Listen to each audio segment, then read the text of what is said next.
Welcome to Senior High School Math Series. Let us have trigonometry, and this time let us have fundamental trigonometric identities. Let us have a recall of important concepts. The coordinates of a point on the terminal side of an angle in standard position and the radius vector can be used to write the 6 trigonometric functions of the angle. In here we have angle A in standard position with the initial side on the positive x-axis and the terminal side on the second quadrant. A point P with coordinates xy is on the terminal side.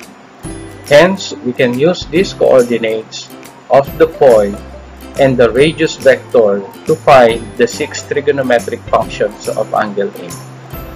The radius vector is that segment from the origin to point P. Therefore, the 6 trigonometric functions of angle A can be written as sine A equal to y over r, cosine A is equal to x over r, tangent A equals y over x. And the other 3 trigonometric functions of A will be the reciprocal of these first 3 trigonometric functions. Cosecant A is equal to r over y, secant A is equal to r over x, and cotangent A is equal to x over y. Let us have an example. Write the 6 trigonometric functions for angle A in standard position if the point P negative 512 is on its terminal side. In here we have an angle A in standard position, so the initial side is on the positive x-axis and the terminal side must be on the second quadrant since point P negative 512 is on the terminal side. Hence, x is equal to negative 5 and y is equal to 12. To find the value of r, that is the radius vector, we use the distance formula. The distance from point P to the origin. So that is equal to the square root of x sub 2 minus x sub 1 squared. So we have negative 5 minus 0 squared plus y sub 2 minus y sub 1 squared. So that is 12 minus 0 squared. Then we have the square root of 25 plus 144. Then we have r is equal to the square root of 169. Then r is equal to 13. Also, we can see the radius vector as the hypotenuse of that right triangle formed with the reference angle of angle A. If point P is at negative 512, then we can draw a segment from point P perpendicular to the x-axis. Then the length of this segment from point P to the x-axis is 12 units since the y-coordinate is 12. Then the foot of this perpendicular segment will be at negative 5 on the negative x-axis since the x-coordinate is negative 5. Hence, the length of the segment from the origin to the foot of the perpendicular segment will be 5 units. So to find the value of r, we can also use the Pythagorean theorem. That is r squared equal to x squared plus y squared. And we will still get r is equal to 13. Hence, the 6 trigonometric functions of angle A will be sine A is equal to y over r, that is 12 over 13. Cosine A is x over r, so that will be negative 5 over 13. Tangent A is equal to y over x, so that will be 12 over negative 5 or negative 12 over 5. The other 3 trigonometric functions are the reciprocal of these first 3 trigonometric functions. Cosecant A is equal to 13 over 12. secant A is equal to negative 13 over 5. Cotangent A will be negative 5 over 12. Let us proceed to the fundamental identities. An equation is an identity if it is true for all values of the variable for which both sides are defined. Some of the trigonometric functions are reciprocals of each other. Using this fact and the property of reciprocals gives us the reciprocal identities.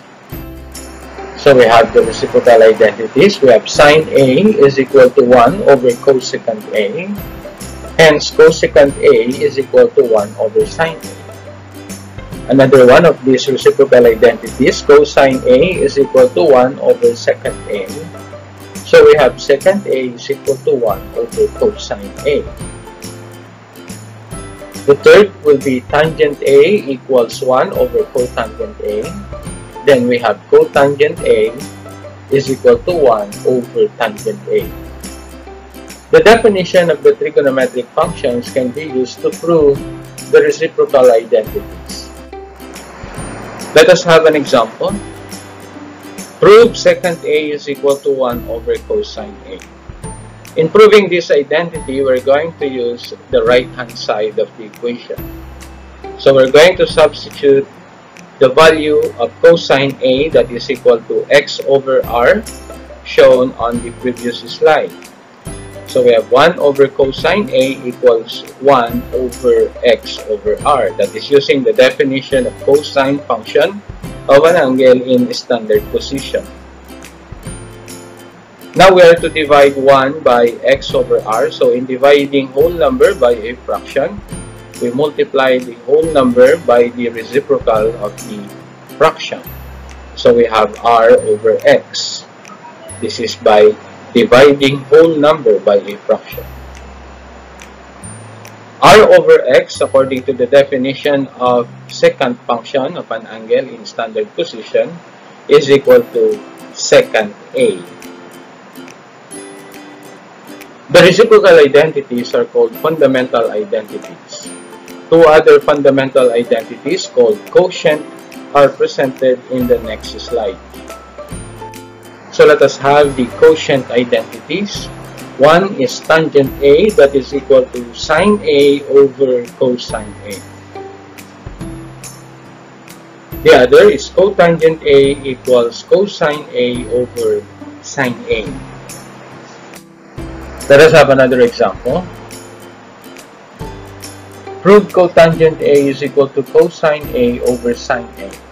Again, we're going to prove this quotient identity using the definition of trigonometric function of an angle in standard position. So we're using the right-hand side of this equation.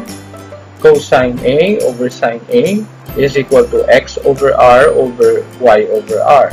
This is using the definition of sine and cosine function of an angle in standard position.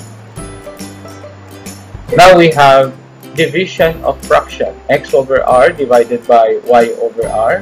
What we're going to do is to multiply the numerator by the reciprocal of the denominator. So we have x over y.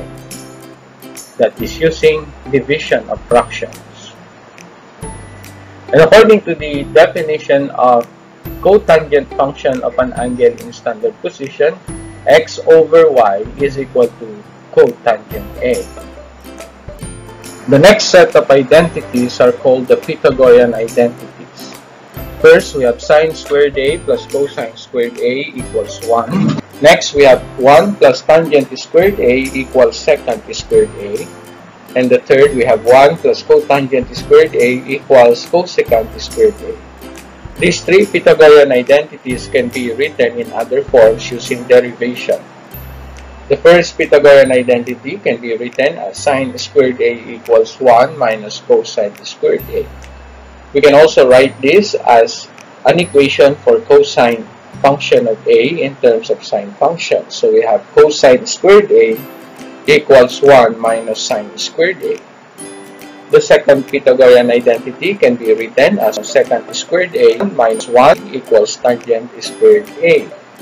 Also, secant squared A minus tangent squared A equals 1. The third can be written as cosecant squared A minus 1 equals cotangent squared A. Also, cosecant squared A minus cotangent squared A equals 1. The Pythagorean theorem helps to prove the three Pythagorean identities. Let us have an example. Prove that sine squared A plus cosine squared A equals 1. Using the definition of sine and cosine function of an angle in standard position, substitute the value of sine A equals y over r and cosine A equals x over r to the equation. So we have y over r squared plus x over r squared on the left-hand side of the equation. Adding these two terms, we will have y squared plus x squared over r squared. Using the Pythagorean theorem, with the right triangle with sides x and y, with radius vector r, the segment from point P is perpendicular to the x-axis so that we have a right triangle. So by Pythagorean theorem, we have r squared is equal to y squared plus x squared. Substituting r squared is equal to y squared plus x squared, we will have r squared over r squared, and this is equal to 1. Let us have some more examples. Example number 4. Simplify cosecant theta, cosine theta, tangent theta. So the basic identities can also be used to simplify trigonometric expressions. A trigonometric expression is said to be simplified when it is expressed in the least number of trigonometric functions, also when the ratios are expressed in simplest form. Conventionally, simplified trigonometric expressions are expressed in sine, cosine, and tangent functions. So let us express these expressions in terms of sine and cosine using the fundamental identities. Cosecant theta is equal to 1 over sine theta. We need not express cosine theta in terms of secant theta because we're going to express tangent theta in terms of sine and cosine. So tangent theta is equal to sine theta over cosine theta. We have a multiplication expression, so we have sine theta times cosine theta in the denominator and cosine theta times sine theta in the numerator.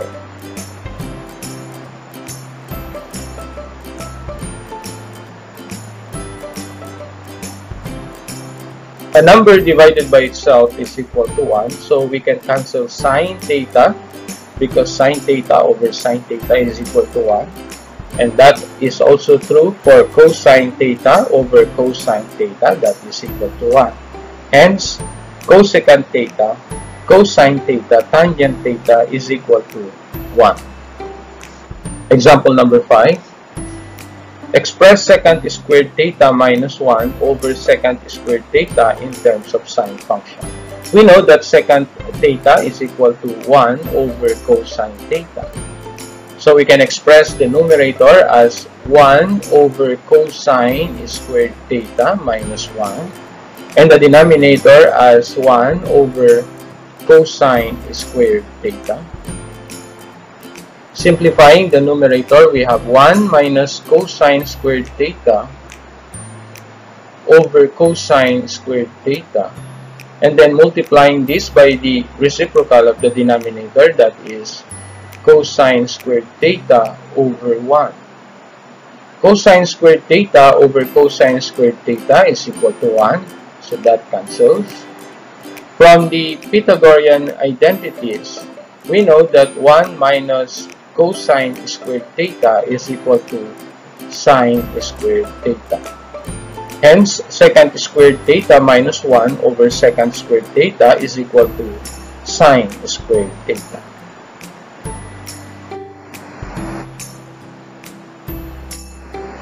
That will be all. On the next presentation, we will be discussing proving trigonometric identities. Thank you for watching. Please subscribe for more math lessons.